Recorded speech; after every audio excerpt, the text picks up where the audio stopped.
अस्सलाम वालेकुम वरहमतुल्लाहि वबरकातुहू। दोस्तों, आज का ये वाला वीडियो बहुत ही ज़्यादा दिलचस्प है और बहुत ज़्यादा इंटरेस्टिंग होने वाला है। इस वीडियो को आप लोग पूरा आखिर तक ज़रूर देखें, बीच में इसको स्किप मत करें। और एक छोटी सी आपसे गुजारिश ये है, अगर आप चैनल पर नए हैं तो इसको अभी सब्सक्राइब कर लें ताकि आने वाली हर एक वीडियो का नोटिफिकेशन आपको मिलता रहे। चलिए वीडियो शुरू करते हैं डॉक्टर जाकिर नायक के साथ में। ना बोलिए। धर्म को लेके बहुत झगड़ते हैं। शायद जैसे कि वहाँ कोने में कोई रेलवे स्टेशन पे एक बच्चा बैठा होगा और उसको चोट लगी, कोई प्रॉब्लम होगी, लेकिन आज मुझे इतना डर है कि कहीं आगे जाके आज जितना धर्म को लेके उठते हैं सब, तो मुझे डर है कि अगर आगे जाके कोई ऐसा बच्चा पड़ा हो तो कोई उसको पहले उससे धर्म ना पूछे कि तू मुसलमान है या हिंदू है। अगर उससे वो पूछा गया तो शायद आगे जाके कोई उसकी मदद नहीं करेगा। ऐसा नहीं लग रहा कि आप कोई बहुत बड़ा ज्ञानी, कोई संत जो भाषण दे रहा हो। 13 वर्ष की है ये। आपकी उम्र में जितने छोटे छोटे बच्चे हैं वो सब कोई कॉमिक बुक पढ़ेगा, कोई मैगजीन पढ़ेगा, कोई ऐसी चीजें पढ़ते रहते हैं। आपके अंदर ये कैसे तय हुआ कि हमें आध्यात्मिक किताबों की तरफ ध्यान देना? ये चीज मैंने मॉम डैड से सीखी है, जो वहाँ बैठे हैं और जिन्होंने आज मुझे ये संस्कार दिए हैं। और मैं चाहती हूँ कि जैसे संस्कार मुझे मिले आज बाकी लोगों को भी मिले, क्योंकि टेक्नोलॉजी तो आगे बढ़ेगी और आगे बढ़ेगी, वो कहीं रुकने वाली नहीं है, लेकिन साथ साथ जो संस्कार है वो कहीं ना कहीं रुक जाते हैं टेक्नोलॉजी की वजह से। कद में आपसे बड़ा हूँ, उम्र में आपसे बड़ा हूँ, आज अपने आप को बहुत छोटा महसूस कर रहा है आपके साथ। नहीं, ऐसा नहीं है कुछ। दोस्तों, सच में मैं आपको बताना चाहता हूँ कि मरियम आरिफ सिद्दीकी को अगर आध्यात्मिक किताबों में रुचि हुई है तो इसकी वजह है इनके रोल मॉडल की, और इनके रोल मॉडल हैं इनके पिता श्री जनाब आरिफ सिद्दीकी साहब। मैं बहुत बहुत हार्दिक आपका स्वागत करता हूं। दो लोग थे जो आपस में बहुत मोहब्बत करते थे, फारूक और सोलेहा। और फारूक और सोलेहा आपस में मोहब्बत करते थे। उन्होंने शादी की। शादी के 3 महीने बाद जिहाद का ऐलान होता है और फारूक जाते हैं जिहाद पर। जिहाद के जाने से पहले वो अपनी अहलिया, अपनी बीवी सोलेहा को 30,000 दिनार देते हैं। 30,000 दिनार एक यूके के आदमी ने कैलकुलेट किया और कहा कि वो होते 2 मिलियन पाउंड। 2 मिलियन पाउंड को मैं तब्दील करूंगा रुपये में, हो जाता है 15 करोड़ रुपये। वो देते हैं 30,000 दिनार, 2 मिलियन पाउंड, 15 करोड़ रुपये अपनी एहलिया को, और कहते हैं कि इसे महफूज रखो, इसे खर्च मत करो, मैं जिहाद के लिए जा रहा हूँ। और फिर वो जिहाद के लिए जाते हैं और कहते हैं कि इंशाअल्लाह मैं 3 महीने में वापस लौटूंगा। उनके जाने के चंद महीने बाद उनकी अहलिया सोलेहा को एक बेटा पैदा होता है। 1 साल गुजरने के बाद उनके शौहर वापस नहीं आते। 2 साल गुजरने के बाद वापस नहीं आते। 2.5 साल बाद एक शख्स आके कहता है सोलेहा से कि मैंने तुम्हारे शौहर फारूक को देखा कि वो गिर गए और वो घायल हो गए। फिर चंद साल गुजरते हैं, फिर भी फारूक वापस नहीं आते। तो उसकी अहलिया समझती है कि मेरे शौहर का इंतकाल हो गया। लेकिन 30 साल बाद फारूक वापस मदीना लौटते हैं और उनकी ख्वाहिश थी कि मैं मेरी अहलिया से मिलूं। लेकिन वो बहुत परहेजगार थे। मदीना में आने के साथ सबसे पहले जाते मस्जिद में नमाज पढ़ने के लिए। नमाज पढ़ने के बाद वो देखते हैं कि कई उल्मा आपस में इल्म के बारे में गुफ्तगू कर रहे हैं, और उनमें से एक नौजवान, तकरीबन 30 साल का नौजवान, जिसका नाम था शेख अब्दुल रहमान, वो सबसे बेहतरीन आलिम था। वो उससे काफी मुतासिर होते। फिर वो जाते हैं अपने घर की तरफ। जब घर में दाखिल होते हैं तो अपनी बीवी सोलेहा से मिलते हैं। वो दोनों खुशी के मारे रो पड़ते हैं। उसके बाद फारूक पूछता है कि मेरे 30,000 दिनार तो महफूज है ना, आपने उसे खर्च नहीं किए? तो उसकी अहलिया पूछती है, आप घर आने के पहले मस्जिद गए थे? हाँ बिल्कुल सही, मैं मस्जिद गया था। वहां आपने उल्मा को देखा? हाँ मैं देखा। कैसे? बहुत अच्छे। खुशी की बात है कि इस शहर में ऐसे उल्मा हैं। तो उसकी अहलिया उससे पूछती है, सबसे बेहतरीन आलिम आपको कौन लगे?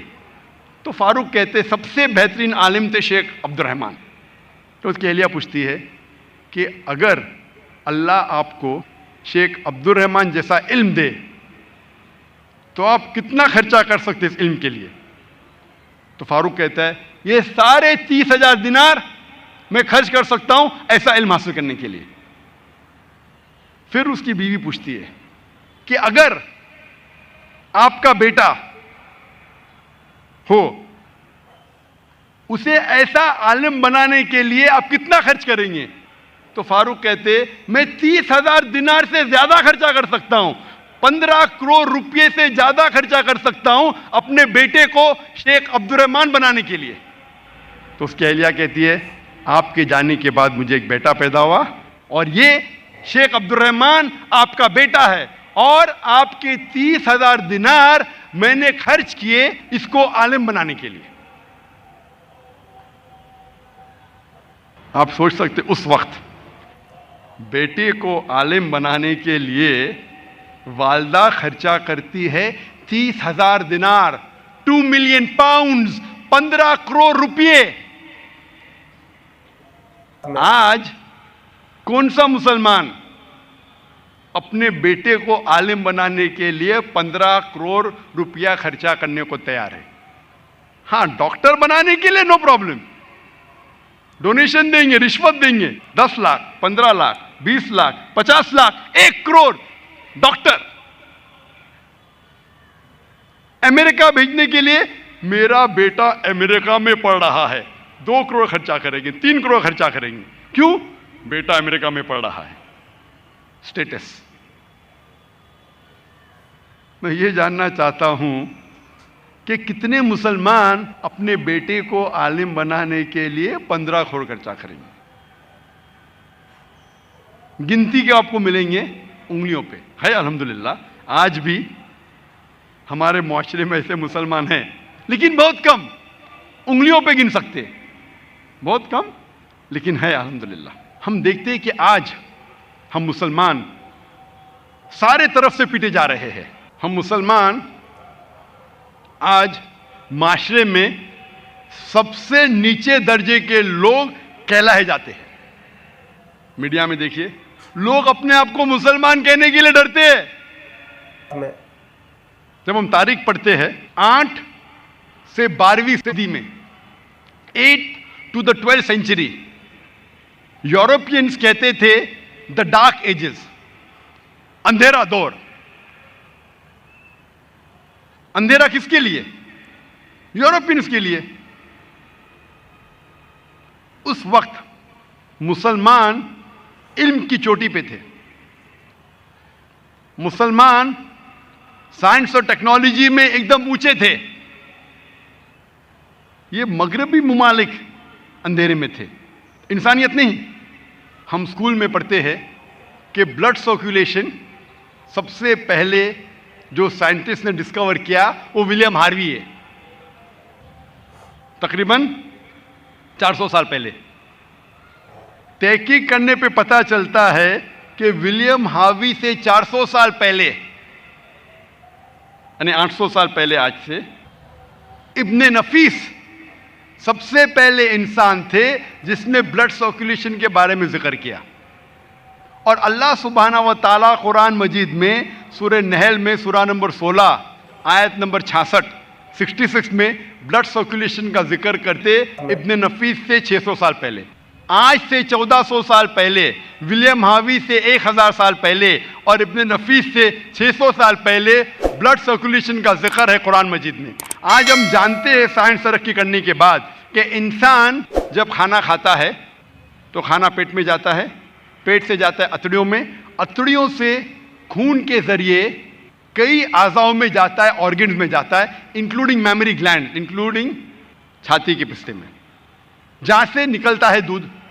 कुरान मजीद में ब्लड सर्कुलेशन और दूध के बनने के बारे में नटशल में कहा गया है। सूरह नहल में सूरा नंबर 16 आयत नंबर 66 में अल्लाह ताला फरमाते कि भेड़ बकरियों और गायों में आपके लिए एक मिसाल है, आपके लिए मिसाल है। इनमें से इनके पेट के दरमियान और खून के दरमियान से निकलता है दूध जो इंसानों के लिए फायदेमंद है। इस आयत में अल्लाह ताला जिक्र कर रहे हैं blood circulation and production of milk के बारे में। उस वक्त इब्ने नफीस सबसे पहले इंसान थे जिसने समझाया ब्लड सर्कुलेशन के बारे में। हम स्कूल में जब वर्ल्ड मैप ऑफ ज्योग्राफी हम ड्रॉ करते स्कूल में, सबसे पहले शख्स जिसने दुनिया का नक्शा बनाया उसका नाम था अल इद्रूसी, सन 1154 में, 1154 में। लेकिन मुसलमान जब नक्शा बनाते थे दुनिया का, ऊपर था साउथ पोल, नीचे था नॉर्थ पोल, बीच में था काबा। वेस्टर्न कार्टोग्राफर्स आए और नक्शे को उल्टा किया, वर्ल्ड मैप को उल्टा किया, नॉर्थ पोल ऊपर, साउथ पोल नीचे, लेकिन फिर भी काबा बीच में, अल्हम्दुलिल्लाह। तो सबसे पहले इंसान थे अल इद्रूसी, सन 1154 में।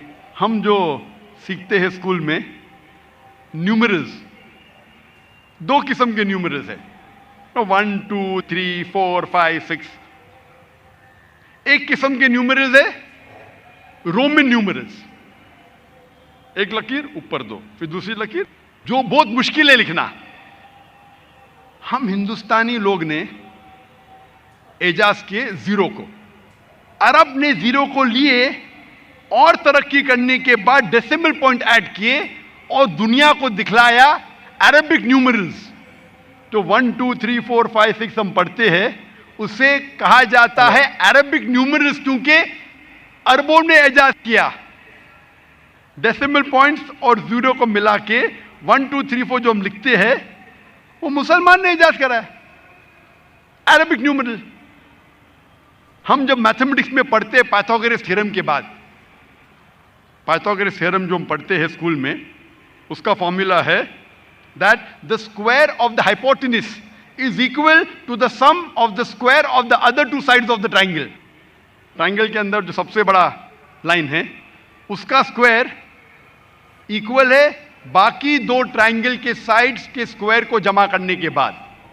पाइथागोरस थ्योरम के बारे में सीखते हैं, लेकिन उस थ्योरम में ये नहीं हम सीखते कि पाइथागोरस थ्योरम को सबसे पहले किसने कहा था। अल-अब्तूसी। अल-अब्तूसी मुसलमान था। मैथमेटिक्स में हम सीखते ट्रिग्नोमेट्री के बारे में। Who is the father of trigonometry? Trigonometry के फादर है, ट्रिग्नोमेट्री के वालिद है अल-बरूनी, मुसलमान। कितने लोग जानते हैं अल-खिंदी को? अल-खिंदी ने कहा कि ऑल लॉज आर रिलेटिव। उस वक्त जब गैलीलियो, डेस्कार्टेस, आइजैक न्यूटन कहते थे कि ऑल लॉज आर एब्सोल्यूट, उस वक्त अल-खिंदी कहते थे all laws are not absolute. उसके बाद कई साल बाद एल्बर्ट आइंस्टाइन आए, उन्होंने प्रोपाउंड किया थ्योरी ऑफ रिलेटिविटी। हम सब जानते हैं एल्बर्ट आइंस्टाइन को मिला नोबेल प्राइज। कितने लोग जानते हैं अल-खिंदी के बारे में? कितने लोग? ये असर है मगरबी तालीम का। असल में जो थे साइंटिस्ट, उनका नामो निशान मिट गया। हम स्कूल बुक्स में अल-खिंदी के बारे में नहीं पढ़ते, इब्न नफीस के बारे में नहीं पढ़ते, अल-अब्तूसी के बारे में नहीं पढ़ते, अल-इद्रूसी के बारे में नहीं पढ़ते। कई साल पहले 3 भाई थे, मोहम्मद, अहमद और हसन शाकिर। ये 3 भाइयों ने रेड सी पे एक डिग्री के जरिए सरफेस एरिया मेजर किया सारे अर्थ का, अपने इस धरती का सरफेस एरिया मेजर किया। उस वक्त जब लोग समझते थे कि धरती चपटी है, द अर्थ इज फ्लैट, उस वक्त ये 3 भाइयों ने रेड सी के एक डिग्री के जरिए सरफेस एरिया मेजर किया, जो आज साइंस कहती है माशाअल्लाह काफी हद तक अल्हम्दुलिल्लाह सही है। हम पढ़ते केमिस्ट्री में फादर ऑफ केमिस्ट्री गेबर। गेबर का नाम कभी कभी हम सुनते हैं। गेबर कौन है? गेबर जाबिर, जाबिर इब्न हय्यान। वो गेबर लगता है वेस्टर्नर है, अंग्रेज है गेबर। गेबर तो कौन पहचानेगा मुसलमान है? जाबिर, जाबिर इब्न हय्यान। वो जाबिर इब्न हय्यान थे जो फादर थे केमिस्ट्री के। पहला शख्स जिसने अल्कोहल को डिस्टिल किया उसका नाम है जाबिर इब्न हय्यान। ये अल्कोहल जो लफ्ज है अंग्रेजी, वो अरबी लफ्ज अलगुल से आता है। अलगुल के मानी इविल स्पिरिट, मतलब शैतान जैसी चीज। अलगुल से लफ्ज आता है अल्कोहल, अरबी लफ्ज से। गेबर, गेबर हमारी किताब में गेबर लगता है कि कोई अंग्रेज साइंटिस्ट है। जाबिर, जाबिर इब्न हय्यान। हम जब तारीख की तहकीक करते हैं, साइंटिफिक तारीख की, हमें पता चलता है कि मोहम्मद ज़करिया राजी, जो अल्हम्दुलिल्लाह मेडिसिन के मैदान में माहिर थे, उन्होंने 2 किताब लिखी स्मॉल पॉक्स और मीजल पे। हम जब साइंटिफिक तारीख तहकीक करते हैं पता चलता है कि अली इब्न अब्बास ने 20 जिल्द लिखी थी theory and practice of medicine के बारे में। और आज की साइंस कहती है कि एक मशहूर शख्स थे एविसीना, एविसीना जिसे कहा जाता था एरिस्टोटल ऑफ द ईस्ट, जो बहुत फेमस फिलोसोफर थे, मैथमेटिशियन थे। एविसीना, उसका असल नाम था अली इब्न सीना। एविसीना लगता है कि अंग्रेज नाम, एविसीना, एविसीना, अली इब्न सीना।